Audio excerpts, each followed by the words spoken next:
Good afternoon. Yes, welcome back, everybody. My name's Jamie Pease. I'm the chairman of the security stream, and you're very welcome back to the second security session of the day. And just before I introduce you to Ross, who's going to talk us through, and I did kind of give you a little preview earlier on in the previous session that if you ever want to learn a bit more about what goes on behind the scenes with rack listing, then this is definitely the session to attend, right, Ross? Oh yeah. Yeah. More than a little. Yes.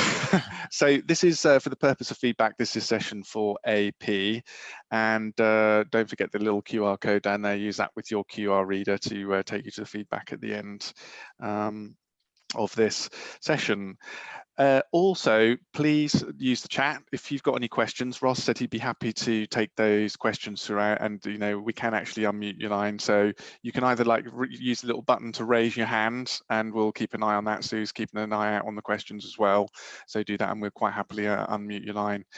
So questions gratefully received, and like I said before, we all learn as well through questions that you might be thinking about that you think, oh no, I daren't ask that. Then the chances are somebody else was really wanting to ask that but is too afraid to. So please do come forward with those. So it gives me great pleasure to introduce you to Ross Cooper from the RACF development team. Now, when Ross came into the room earlier on when we were setting up, and I saw his face, I said, I recognise you. And I remember when I went to Poughkeepsie and to meet the RACF team when I was working at IBM, I remember seeing Ross. So like I said, interesting RACLIST. I've used it, for many years, and it's kind of one of those things that just works, and you don't really think any more about it. So I'm very interested, and I'm sure we all are, as to kind of what goes on behind the scenes. So without further ado, Ross, over to you, and welcome to GSE.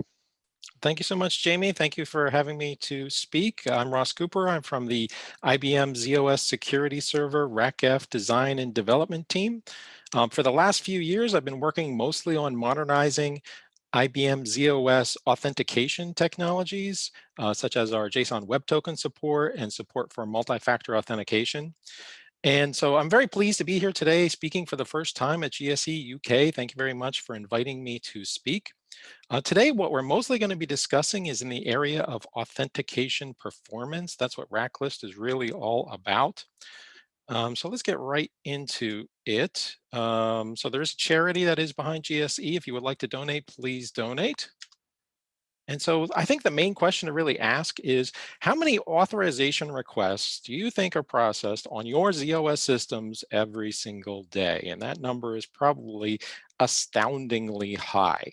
And so how can you improve the performance of those requests? That's what we're going to be talking about today.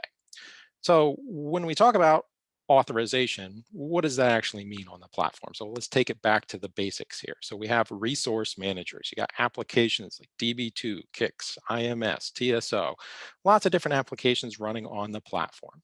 And they have resources they would like to protect. And so those resources are protected and described by security administrators. And they protect the resources by creating profiles and storing them in RACF, and they're organized into different classes.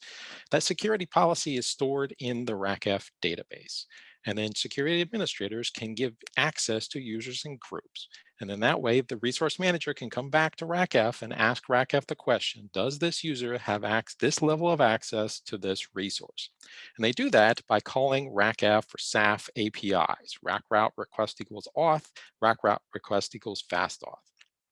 Those APIs attempt to match the resource name, the thing that the resource manager wants to protect, to a covering RACF profile name.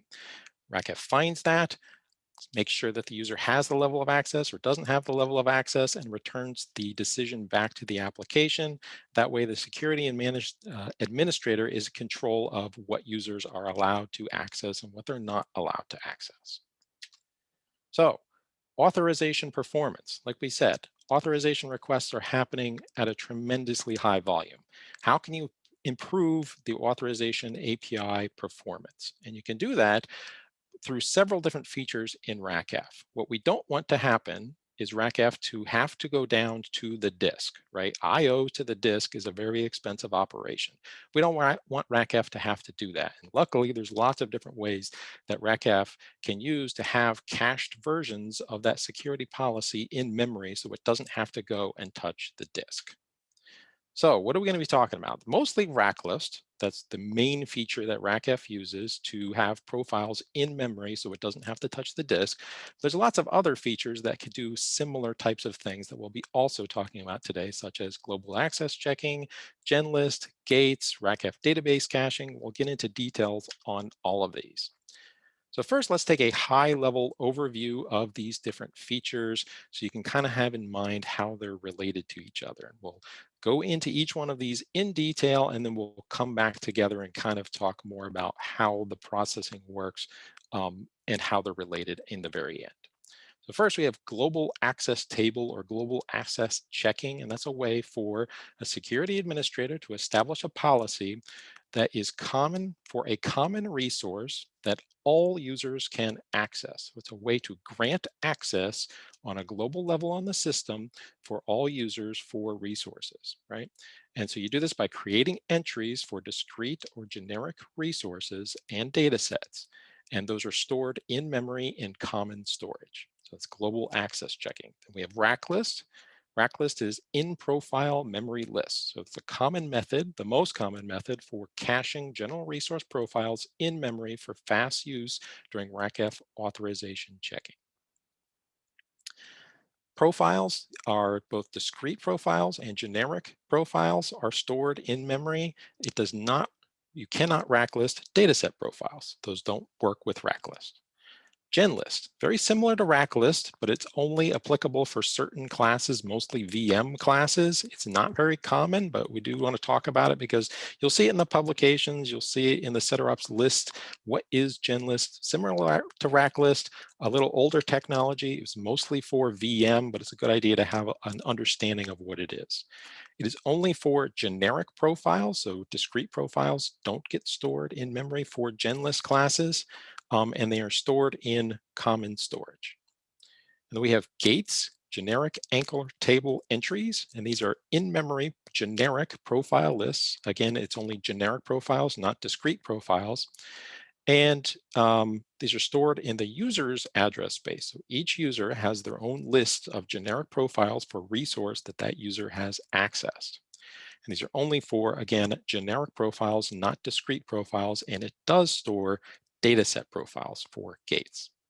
And then finally, if you get past all of these and you have to actually go touch the disk, so we get to the point where the profile was not found in one of these methods. Now we have to go actually talk to the RACF database. And even in that case, you don't necessarily have to do an IO to the disk because RACF itself has database caching. When it goes and reads blocks from the RACF database, it reads 4K chunks and it keeps them in memory in what's called resident data blocks. So that if that block gets referenced again in the near future, we don't have to go IO it from the disk. We can just use those resident data blocks already in memory. And also very similar, there's data sharing mode, which is for Sysplex in the coupling facility, where blocks are stored, again, to avoid doing IO to disk. So seturops list is your friend here. It can show you some information about which of these methods are in use. You can see which classes are GenList, which classes are RACLIST. You can see global access checking. So seturops list will show you information about which of these features are active on your system. So first, let's get into the meat here, which is RACLIST. Again, any questions along the way, please feel free to ask. So RACLIST is a feature of RACF. Again, it's all about performance during authorization and reducing IO to the RACF database. So when a class is RACLISted, its profiles are loaded from the disk into memory so that we can have fast reference of them during authorization processing. And so there's a couple of different aspects to the way RACLIST works. So when you go look at RACLIST, you're going to see some different options and different ways that applications can use it and systems can use it. First, there's a couple different ways to initiate RACLIST. How does RACLIST happen? Most of the time we think about seturops RACLIST, the command, but there are other ways it can be done too.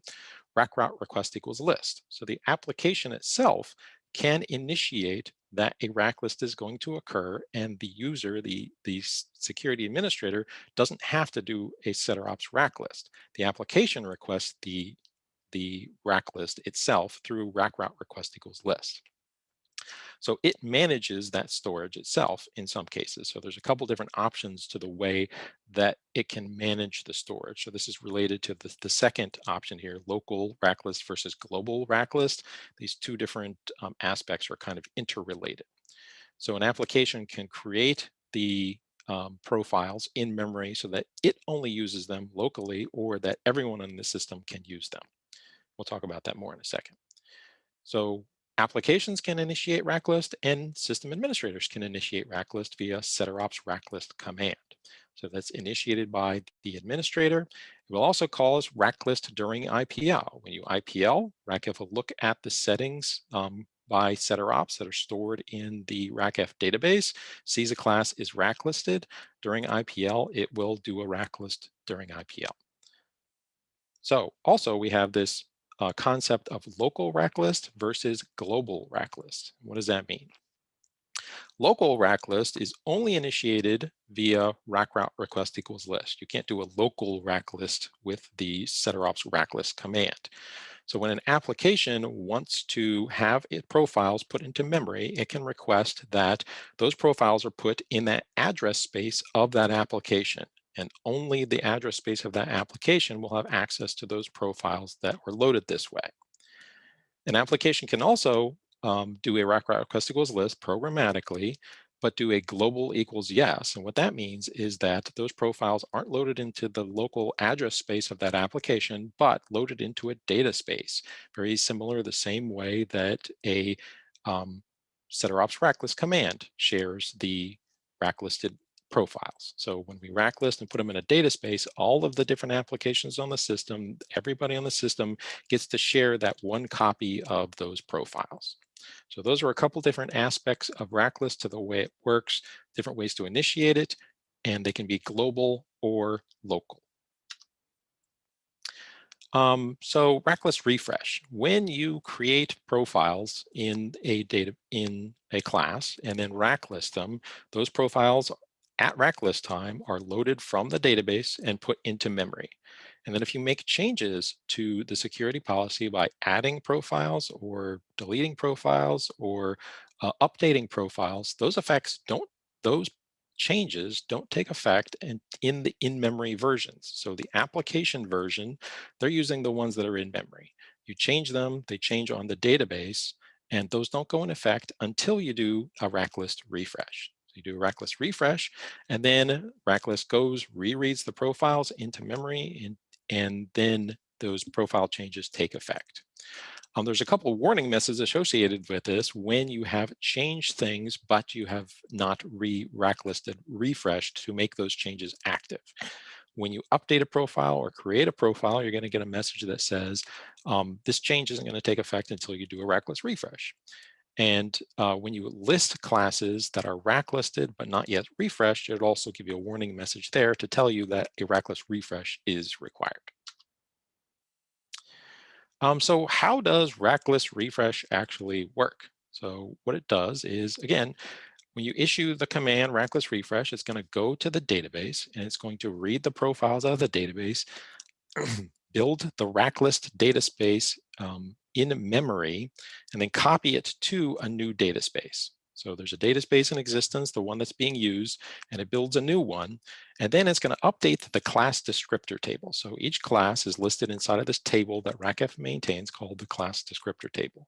And in that class descriptor table, it has a pointer to the data space for the racklisted profiles. So when authorization checking by RACF wants to find the racklisted storage, he looks in the CDT. The CDT tells him the data space where to go get the racklisted profiles.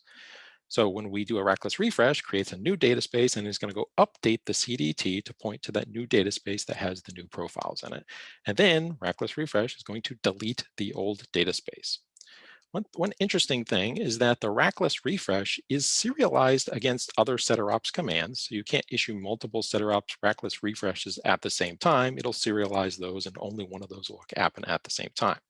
But while RACF is out there rebuilding, racklisting these profiles, requesticles auths are going to keep processing in the background. They're going to keep working, and they're not going to stop. We don't want them to stop while something like a setter ops refresh is going to happen. That can take a long time. So we can't stop authorization requests. So those keep working. So how does this work if requesticles auth is in the middle of processing a request and suddenly the data space goes away out from underneath of it? That can happen. Well, the authorization request code is smart enough to know that when an OEasy abend happens, meaning the data space I'm referencing went away, that means somebody did a rackless refresh. And so he has recovery built into there that says, oh, whoops, the rackless must have occurred. My data space went away. Let me start over from the beginning. And the end user, the application doesn't see this. It just kind of magically happens in the background. So that's pretty cool. So there's some considerations about racklist refresh. It isn't something that you want to do a lot all the time for no particular reason. You want to have a consideration, think about before you do your actual racklist refresh. One of those considerations is Vlf caching. VLF, Virtual Look-Aside Facility, is a capability that RACF uses to cache certain types of information and for performance. One of those types of information is security contexts, ACEs. And so that improves performance during authentication. So when we authenticate a user and the user has authenticated recently with the same kind of parameters, then we don't have to rebuild the ACE. We can just pull it out of VLF and it improves authentication performance. Certain operations on the system cause VLF cache to be purged. One of those operations is a refresh or no rack list of certain classes. Those classes all have to do with the way that users are processed during authentication, and changes to those classes can change the way a user is authenticated and could change the resulting ACE that is created. Therefore, those ACEs that are already cached, if you change that security policy, those are no longer valid. So potentially no longer valid. So we have to purge VLF, purge all of the ACs out of VLF whenever these classes are rackless refreshed. So again, you just want to think about how often you're doing your rackless refreshes because it can affect other things on the system. This one is about grouping classes. So one of the other considerations for racklist is grouping class profiles. What is a grouping class? A grouping class is very similar in concept to a generic profile. It allows protection of multiple resources with a single profile. So, but instead of using generic characters, it uses this concept of admem. And so here there's an example in the middle. It's kind of the easiest way to understand this is that we can have a generic, a grouping class, G terminal, whoops, went back, G terminal, which is related to the terminal class. And in the G terminal class, you can create profiles, and the profiles here do not relate to the resource that it's protecting. Instead, the admem relates to the resource that it's protecting. These are the name of the resources that are being protected. And so by adding these different named resources, those all get the same protection, the same access list that this G terminal profile gets. How does this relate to RACLIST? Well, when we create these profiles, when the user creates this profile in the G terminal class, does that change the security policy? It does not, because you have to racklist it before those admems are processed and we build it into the racklist data space. So when we do the racklist is when we pull those admems out and when we build the profile structure in the way it needs to be built for requesticles auth to be able to process those. So when you do grouping classes, it's related to racklist. So another consideration about racklist is installation defined classes. You can define your own classes. Some products, when you install them, it's going to have directions on here's a class that I need you to define on the system with these properties. Some of the properties that you can define for a class have to do with racklist, whether this installation defined class is allowed to be racklisted, is disallowed to be racklisted, is racklist required or not. So when you define your own classes, you can say this dynamic class must be racklisted or allowed to be racklisted. So those are considerations. And usually if you're installing an application, it's going to tell you which of these to do, and it'll have examples there. So Related to that is whether a class is racklist required or disallowed. So if you look in the CDT for a particular class, it'll tell you this class is racklist required, this class is racklist disallowed. What does that mean? Racklist required. So if a class is racklist required, it indicates that the application that has profiles that wants you to store security policy in this class, he requires the class to be racklisted in order to operate properly. So there's a couple different reasons why it might be that way. It could be that it wants that performance boost from rack route request equals auth for classes like opera commands or console. Or maybe the application is only calling rack route request equals fast auth. If it's only calling fast auth, then those profiles have to be racklisted, or else FastAuth will just not find them. It doesn't go, FastAuth does not go and look at the RACF database. If the class isn't racklisted, FastAuth fails. So it has to be racklisted in order for that application to be able to use FastAuth. Maybe the application uses a grouping profile. So there's a grouping profile associated with the member profile for the resources that it protects. And again, if you have grouping files created, then you have to racklist in order for those grouping profiles to be merged properly. So if a class is racklist required, you're going to see a message when you activate the class, and it'll tell you that the class has to be racklisted for authorization checking to occur. There's also this concept of racklist disallowed. So a class can be defined that the class is racklist disallowed. And it basically just means the user can't issue seturops racklist for that class. And so if you try to do that, you'll get a message. So this comes to a question of which classes should be racklisted. When a class is defined as racklist required, basically the application is indicating, I want this class profiles to be in memory so that I can call auth or fast auth and know I'm going to get a very fast answer. And in that case, you have to racklist it. If it says racklist required, the application most likely is not going to work unless you do that. So one thing to remember here is there's kind of a unique circumstance that can happen sometimes, and where a class can be defined both racklist disallowed and racklist required. What does that mean? That means the application itself is doing the rack route request equals list. So it's not doing a administrator initiated racklist. It is doing a application initiated racklist through rack route, and it's using its own fast auth to call it. But some DB2 classes are actually defined this way. That's why they're defined that way. They don't want the administrator going and doing the rack list. It's doing its own. And so it does the disallowed on the class definition to prevent the administrator from doing the rack list. Note that if the class is global equals yes racklisted, you can still do a racklist refresh even though it's racklist disallowed, which kind of odd, but that's the way it works. So a class can be racklist allowed, but not required. So what does that mean? That means the security administrator has to make the decision. Should I racklist this class? And in many cases, the application will document, or RACF will document that the class is racklist recommended. And those ones are pretty easy decisions. If it's racklist recommended, we recommend you should racklist it. But there's other classes that aren't going to make that distinction. So basically, you're going to have to make a decision at the point, should I racklist this class? And so there are a number of considerations. How many profiles are in this class? How much storage is that going to hold? It does take memory to hold the racklisted profiles in memory, but they're there in memory, so that authorization is going to happen faster.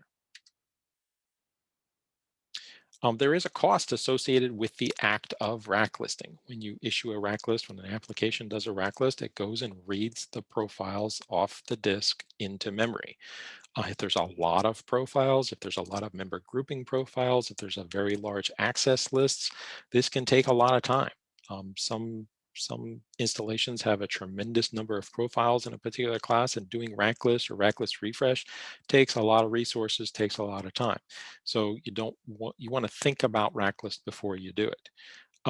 There are some performance improvements to help the cost of racklist get better, mainly that is RACGList, which we'll talk about next.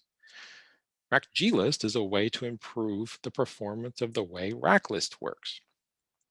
So there's a couple of benefits here. First is this idea of Sysplex single system image. So if you have a Sysplex, you got multiple different systems, and you all want them to have the same security policy in effect at the same time, right? RACLIST helps you achieve that. We'll talk about that more. RACLIST performance improvements through RACLIST. So when you create these profiles and do a RACLIST on them, RACLIST goes and reads the profiles out of the database, copies them into memory. That takes time, that takes effort, and especially the member grouping profiles, it takes a lot of performance to actually build that for a large number of profiles, large access lists. What RACLIST does is that it takes that information once it has been built and assembled into the format that it needs to be in the RACLIST dataspace, and takes that dataspace format and copies it from there, already assembled, down into other profiles in the RACLIST class. And then when it needs to rebuild those profile or that data space later, it can actually just take the RACLIST profiles and pull them out of there. And basically they're already built, everything's already merged for member grouping, everything is already put in the correct format and saved into large chunks. So it improves the performance in various scenarios. How does RACLIST actually work? It's fairly straightforward. There's a class associated with RACLIST. You're going to activate that class. You're going to create a profile in that class for each class that you want to be eligible for RACLIST processing. Once you do that, that is telling RACLIST and RACLIST that you want RACLIST to create RACLIST profiles for that class. So there are certain actions at that point, once you've created that profile, which will cause RACLIST profiles to be created or replaced. So when you do a RACLIST or a RACLIST refresh, or you RACLIST during IPL, so you IPL the system and the RACLIST profiles don't yet exist, or a program does a rack request equals list globally equals yes, and the RACLIST profiles don't exist, all of those different actions are going to see whether the RACLIST profiles exist, and if they don't, it's going to rebuild them. How does it build them? Where does it build them? It puts them in the RACLIST class in other profiles, and they're going to have the name, class name, underbar, and a number. And those are up to 50K in size, and basically just, again, takes that data space and copies it into chunks into these profiles and then rereads them later. When does it reread them? When do you actually see this performance improvement from RACLIST? A couple of different times. RACLIST during IPL. So if you IPL your system, again, that's when it re-RACLISTs the system based on the security policy from SetterOps.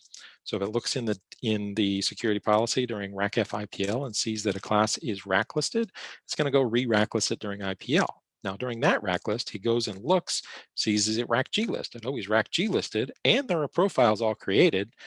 He doesn't have to go to the actual class and rebuild the data space himself. He can just grab them from the RACLIST. They're already assembled there.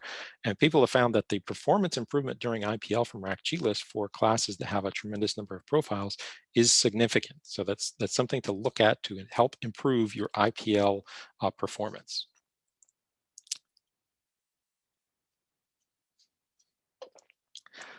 So a couple other times is rack request equals list global equals yes when the RACLIST data space doesn't exist after IPL. So say as a class is doing global equals yes, that means that it's not in SetterOps. So during IPL, RACF isn't going to create those RACLIST data space, but the application requests it versus RACRoute. So RACRoute is going to go look during that RACLIST processing if there's a RACLIST profile defined and the profiles are there for that class, which hold the actual profiles for the class. It's going to go rebuild from there, very similar to the IPL scenario. The other big one is RACLIST during Sysplex on peer systems. So if you do a RACLIST and you're in a Sysplex, that RACLIST needs to take effect on all the different systems at the same time. And there's a coordination of that event. And when you have RACLIST in effect, the system that initiated creates the RACLIST, creates the RACLIST, and the other systems are going to use that RACLIST to build it much faster.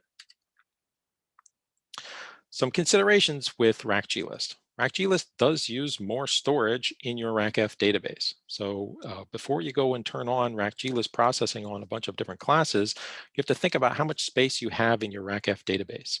It is going to take more space because, in effect, it is taking that profile, copying it into memory, and then taking that in-memory copy and copying it back to the RACF database. It isn't an exact doubling of all of the profiles because not the entire profile is copied into the RACLIST data space. It's really mostly just the base segment, the access list, stuff like that, auditing settings, things like that are used during authorization checking. But when you do RACLIST, it is going to take more space in your database. So you want to make sure you have plenty of space before you turn it on.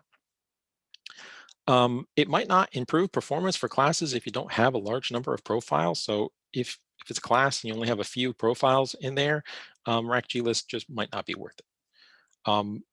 One thing to remember too, which is interesting, is that RACLIST during IPL will build from RACLIST. So if you IPL a system, you change a profile and you IPL a system, and you kind of think in your head, well, that profile is going to take effect because I just IPL'd and RACLIST happens during IPL. But if you have RACLIST in effect, it's not going to build from the database where you just put that profile. It's going to build from the RACLIST profiles, which don't have that profile in there.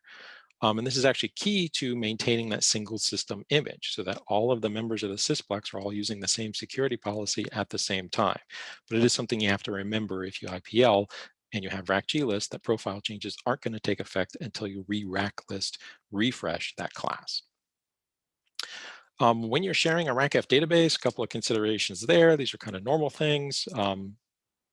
Groups have to be in the same GRS complex. The major SysZ RAC2 can't be in the exclusion list. And there are a number of classes that are excluded from RACLIST processing that you just have to be aware. So this is more about that RACLIST and Sysplex communications considerations and that idea of a single system image. When you RACLIST on a system and you're in a Sysplex, you want that RACLIST to take effect at the same time so that the same security policy is in effect on all the systems at the same time. And RACF goes through a number of different steps to make sure that happens. So there are NQs, there is coordination between that with RACLIST, with RACLIST. I'm not going to go through all the steps here. This is more for documentation, but just be aware that when you're in a Sysplex communication, that RACLIST and takes that into account and makes sure that that security policy goes into effect for all the systems at the same time. There is serialization that is in effect here, systems level serialization. So again, RACLIST refresh, not something you want to do all the time. So you want to think about it before you do it because it is going to use NQs, which goes systems wide. So that is a consideration. Another consideration has to do with statistics. Not something people really use a lot, but if you read in the book, statistics are still there. But please remember that statistics do not get recorded for generic profiles, don't get recorded for profiles that are loaded by RACLIST, and don't get recorded for global access table profiles. Another consideration for RACLIST has to do with Enf signals. So what is an Enf signal? It's a system that allows interested applications to receive notifications of system events on the system. So RACLIST can generate Enf signals for specific use. So some authentication resource managers cache the authentication decision from RACF and then use RACLIST Enf signals to stay informed of profile changes. So they call RACF authentication processing. RACF authentication processing gives them a decision, and they know that they're going to have to recall that processing over and over again. So they cache that decision so that they don't have to keep calling RACF. But they need to know when a security policy changes so that they can purge their cache of these changes that they're keeping. So what can happen is that you can have the class have an Enf signal associated with it. That way, when the security administrator changes the security policy by doing a RACLIST refresh, or RACLIST or no RACLIST, those ENF signals are sent out to the application. The application can listen for them, and when it gets that signal, it knows that its local security policy needs to be refreshed. And so you can look in the class descriptor table and tell which classes are actually doing this by looking in the signal equals yes value for the classes, or the signal yes keyword for dynamic classes. You can see which classes there are actually doing these ENF signals. And so products are generally going to document when ENF signals are required for a particular class, and note that rack request equals list global equals yes does not cause an ENF signal to be issued. Posit considerations and racklist. So each class in the CDT, the class descriptor table, have a posit number associated with them. And that posit number can be shared with multiple different classes. There is a racklist consideration here in that when you racklist or racklist refresh or no racklist a class, that command applies not only to that class that you specified in the command, but all the other classes that have the same posit value for that class. So think about that. Sometimes when you're doing a racklist, it's going to affect more than the class. Usually when you go and look at these classes that they have the same posit value, they're going to be interrelated classes. There are reasons why they have the same posit value, usually because they're different pieces of a similar function. Note that there could be classes that have racklist and have the same posit value, and some of those classes that have the same posit value could be racklist disallowed. Those classes are obviously skipped, so that's something to think about. And genlist processing also does this same kind of thing. We'll talk about genlist more a little bit later, but another consideration there is that when you do a genlist, it also affects all the classes with the same posit. When an application does a rack route request equals list global equals yes, it's initiating the rack list. It does not process classes with the same posit, only the class it specifies. Okay, that was the big whirlwind tour of Racklist. And now we're on to other things. If you have questions about Racklist, please feel free to keep asking those. We're going to get to some other features that RACF has that also takes profiles from the RACF databases and puts them into memory for fast authorization checking. Global access checking. This is mainly intended for access to public resources that are accessed very frequently. It's checked very early in authorization checking processing and can eliminate the need for RACF to go to the database. If it finds a profile in the global access table which grants access, then it stops right there very early in the authorization processing. These profiles are stored in common storage, and it can be used to protect discrete, generic, and dataset resources. How does this work? There's a quick configuration. It's fairly simple. There's a class called the global class. You seturops global the class, and you define profiles in the global class with the class name that the resource that you want to protect is in, or you want to grant access to, really. And then you use the add mem keyword to add an entry for that class. So here we're adding an entry to the dataset class and giving read access to the smith.abc resource in the dataset class. And so, so that creates an entry in the global class. And then after you make changes, you need to do a seturops global refresh. And that goes, and that global refresh, very similar to racklist refresh, goes to the database, looks at the global profiles for that class, and loads them from the database into memory, into common storage in this case. You can list the entries in the global class by doing an rlist global in the class name, and it will list them in the order that they are searched by RACF. And you can use a couple of special values in the global admems, the rack UID and the rack GID. There's an example at the bottom. There are a number of restrictions associated with RACS global access checking. Remember that no logging is performed. So if it's a resource and you want to know whether people are accessing it or not, global access checking is not for you. No statistics.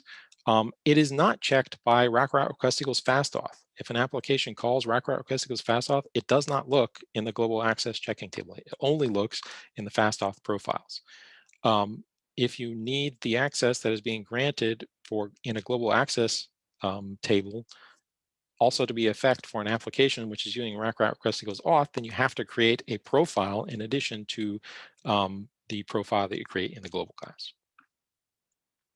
If there's a more restrictive profile in the RACF database, RACF still checks the global access table first, and if that profile, grants access, then it doesn't look at that more restrictive profile in the database. It stops when the global access table grants access and you get access. So that's something to remember. It does not apply to restricted user IDs. So if you have a restricted user ID, they don't get access via the global access table. And remember that during request equals verify, so during RACF authentication processing, it can check several different resources in several different classes. Those resources, those checks, do not look at entries in the global access table. So that was global access checking. Now we're on to something else very similar to RACLIST called GenList. And again, it's a way to improve RACF authorization performance by reducing I/O to the RACF database. So when GenList is active for a class, generic profiles, not discrete profiles, for the class are loaded into common storage. It doesn't work for dataset profiles, also similar to RACLIST. Generally, this is for RACF VM. You're not going to see it in use in pretty much any class that's common these days. Mostly it was for RACF VM classes that were kind of sharing resources between RACF and RACF VM for a shared database consideration. So when does GenList occur? It isn't like RACLIST, in meaning that when you do a GenList on a class, it does not immediately load the profiles into memory. It actually happens based upon when a user tries to access the resource and that profile comes into effect. That's when the profile actually gets loaded into memory, not when the GenList is issued. It's a little different there. The way you refresh it is by the seturops generic refresh. That's how you refresh GenList classes. And again, that basically just kind of clears it out so that the next time somebody accesses a resource and the class is GenListed, that's when the profiles will get loaded into common storage. Considerations. Classes have to be GenList allowed. So similar to RACLIST allowed, there is a GenList allowed definition in the CDT. Most classes are not GenList allowed, mainly for VM classes. You can't be both GenList allowed and seturops allowed. It's one or the other. Okay, so that was GenList, and now we're on to something called gates, or generic anchor table entries. And these are generic profiles, again, not discrete profiles, generic profiles stored in memory. These ones are stored in 64-bit memory in each user's address space, hung off their own ACE. And so these are multiple different lists of generic profiles for resources that the user has accessed. There's for data sets, for generic dataset profiles, one list of those is stored for each high-level qualifier that a user has accessed by the user. So he goes and accesses a dataset with a particular high-level qualifier. It's going to take and load all the profiles that match that high-level qualifier into a list, storing it in memory for that user. Usually, so that when they go to access another resource that has that same high-level qualifier, it can use those profiles that are already loaded into memory. For generic resources, there's an attribute in the CDT which can have a different number of qualifiers that are associated with that particular class. So if you see the key qual descriptor for a class descriptor table entry for a particular class, that says how many qualifiers are used for the generic anchor table entries. That's what that means. These are not created for classes which are racklisted or genlisted. When something is racklisted or genlisted, that's where RACF authorization processing looks. It doesn't look in gates. This is only for classes that aren't racklisted, and it is for data sets. So data sets not applicable to RACLIST are applicable to gates. There is some configuration associated with this. You can increase the number of these lists that are kept in memory. By default, without changing the configuration, you get 4 lists per user, which isn't a lot. You can increase that up to 99 lists per user. You do that with the set generic anchor command. And you can set a system-wide limit with the system keyword, or you can set job-specific limits if you'd like, based on the job name. So you can see that in the set command. That is a console command. So what happens when you get up to this this limit that you have set? If you have a limit of 8 different lists, when the user has more than 8 lists, then it's going to delete the oldest list and create a new list for resources as the user accesses them. So the more lists you have, the less churn there is on the system as it goes and does authorization checks to different types of profiles. So consider increasing that generic anchor limit, and it will improve authorization performance, but use more memory. So a number of different considerations for generic anchor tables. Again, they're not created for profiles that are rack listed or gen listed, or profiles that end up accessing via global access table. They're only for generic profiles. So RACF still has to go read the RACF database to search for a discrete profile. When generic profiles are added, changed, or delete, the gates have to be refreshed before changes become effect. So this is something we've probably all seen on our system. Somebody goes and gives you access to a data set that you just tried to access but couldn't get access to, and then you go to access it again and it still doesn't work, and you're trying to figure out why isn't this taking effect. It's because of gates. Your user address space has those lists of profiles, generic profiles, in memory, and is going to continue to use those until the system does a setup generic class refresh, or you do a list DSD on the high-level qualifier of the dataset. That will also refresh the dataset profiles without having to log off. Most of the time, people just log off, log back on, then you get access to your dataset because your user-specific generic anchor table entries are going to get refreshed when you log off. But there are a couple other ways here that you can refresh them yourself, or the system can refresh them. There's a little more description about key qual there too. I'm not going to talk through all of that. If you go look for the term gate in RACF publications, you will not find it. We don't refer to them that way in our publications. We do describe it in the System Programmer's Guide in performance considerations under using generic profiles, and there's a description of how it works. So don't look for the term gate, you won't find it. And then finally, you get through all of that different ways that RACF has the ability to have profiles in memory, so it doesn't have to go to the RACF database. But even then, even if you get to the point where it's gone to the RACF manager, and the RACF manager now is going to try to access the profile, access the RACF database, that doesn't necessarily mean that we're actually going to do I/O to the disk, because there's another type of caching there called resident data blocks. And so what that does is when RACF reads from the database, he doesn't just read it and use it and then throw it away. He reads it and stores it into a local cache, resident data blocks, and it keeps so many of these blocks in memory.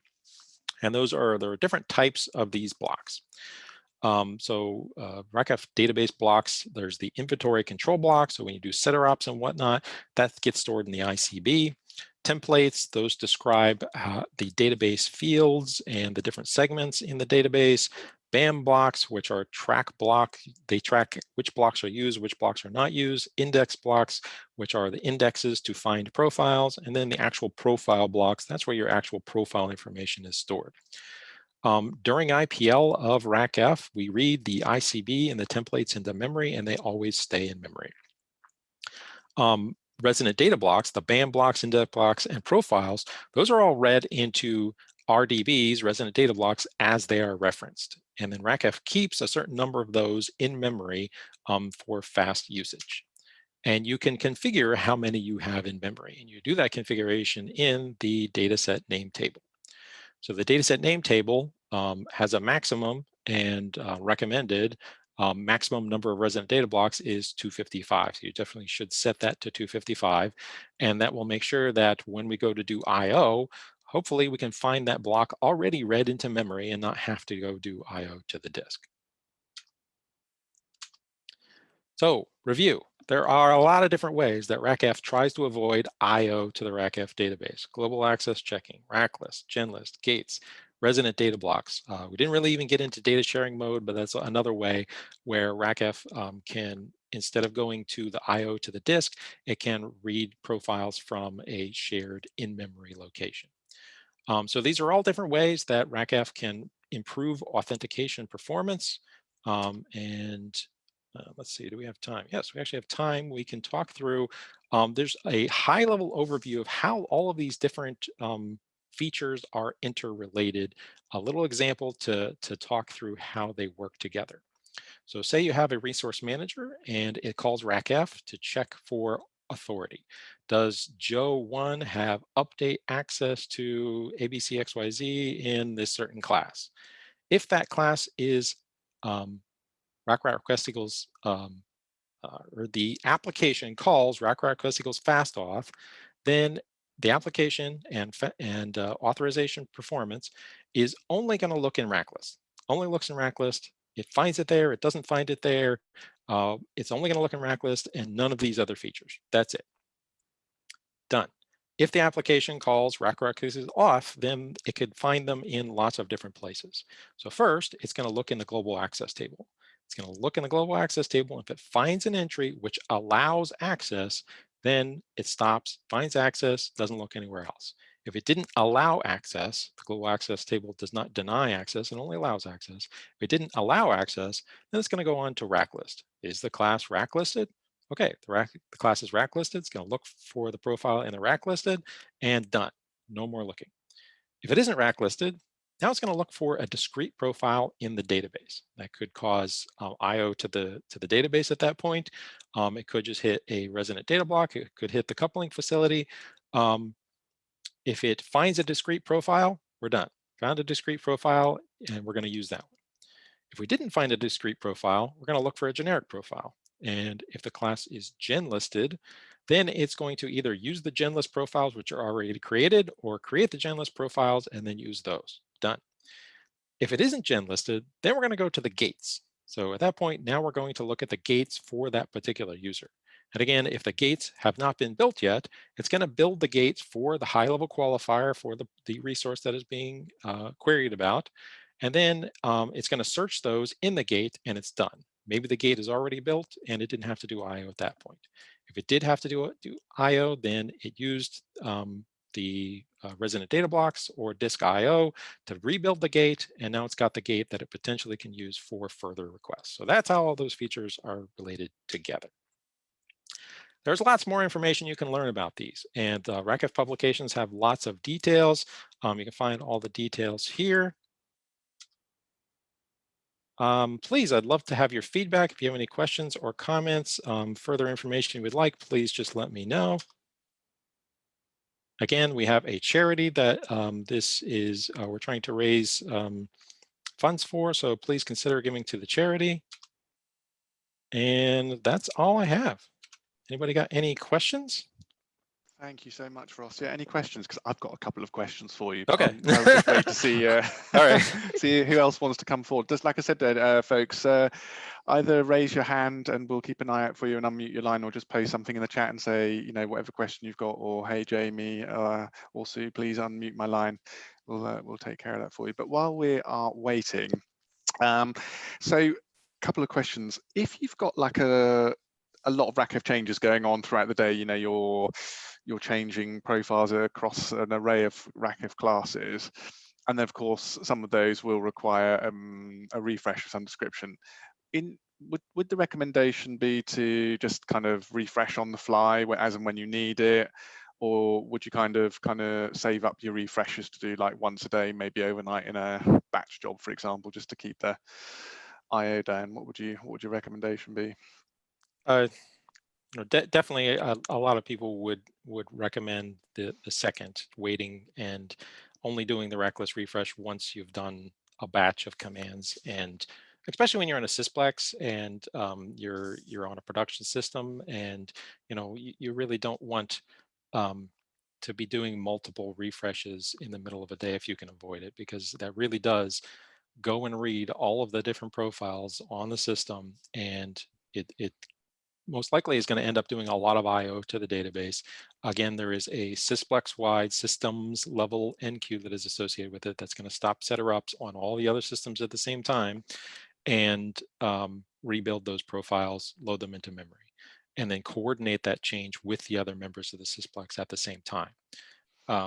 So RACLIST is something that can make that go a little faster. So that's definitely something you should look into doing, especially for classes that have a lot of different profiles that can improve that Sysplex-wide RACLIST considerations. But yeah, doing them during the day when a lot of things are happening, if you can avoid that, that's a good thing. If you can't avoid it, then you got it. Okay, thank you. Julian, I think you had a question. I've just unmuted your line if you want to go ahead. Yeah, hello everyone. Hi Ross. Hi. We've had situations where someone's forgotten to issue a racklist refresh after, even though it tells you that it's been required. But is there a way to see if that is required? Is there any display you could do to see that the memory copy is different from the database? The R list of that particular profile, I think will show you. I think I had a command there in my that the profile is not in effect, I believe. So It's I like a think pending refresh message or something like yeah, that. but I I think don't I've seen. yeah, I don't think it's a system-wide or a class-wide list, though. I don't think you can just say, hey, tell me if this class needs refreshed. I can't remember seeing it even on a profile though. So yeah. So interesting, just to save the need to issue a refresh just in case. Yeah. I think you're kind of stuck with just the messages. I'm not aware of a class-wide way to query whether a refresh is needed or not. No, all right. Thanks very much. Sounds like a great RFE, Julian. Yeah, I think so. You know the drill. Absolutely. Yeah. Those come right to us. Okay, great. So I think Lenny has just put something in the chat. yeah, sorry, Lenny, I'm gonna pop you on the spot here and unmute your line. Hi, Lenny. Hiya. Hi, Ross. I've often thought that being able to racklist an individual high-level qualifier will be really useful. I've noticed in the past that people have lots of high-level qualifiers on data sets used for ISPF. And when they only had 4 gates, I know that we can increase that number now, but when we only had 4 gates, you could cause a lot of memory thrashing simply by, as it opened the data set, open the concatenated set, it will ripple round, throwing out profiles, bringing them back in again, and so on. So the ability to racklist a high-level qualifier of a data set, for example, Sys1 profiles rarely change, yet they always get dragged into storage and put in the gates and then thrown out again. Yeah. Being able to do that would be really useful. Has that ever been considered? Not that I can remember. I don't remember seeing that requirement. And again, as you know, we don't racklist for data sets at all right now. That's another thing that I don't know if we've ever had a requirement for it, but at the very least, the gate thing is what you can do. Unfortunately, still does require the discrete profile lookup, but yeah, that's not something that I've heard of anyway. Okay, so there's never been a request. Not that I can remember. Okay, maybe that's another request for change. That would be useful. Sure. Keep those RFEs coming in. Oh boy. Ross, could you just roll back one slide? I think some of the attendees would like to see the feedback QR code. That's great. Yep, thank you. Yep. Any more questions for Ross? Thank you, Tom, for your feedback, by the way. He says excellent feedback. Sorry, excellent overview. Thank you, Ross. Yeah. So I have a bit of a weird one on the setter ops refresh. So the other day we've got this this client that I'm working with. We've got a Rex program that what it does is it's connected to the it's called by the user provisioning system, and what it does is it takes care of kind of the levers process. So it deletes users, gets rid of all their data sets and stuff. And one of the things that it does is it creates a dataset profile for the user if one doesn't exist, and then the user provisioning system, of course, needs to give itself alter access, which it does, and then it does a setter-ops generic dataset refresh, and bang, then it gets rid of all the datasets.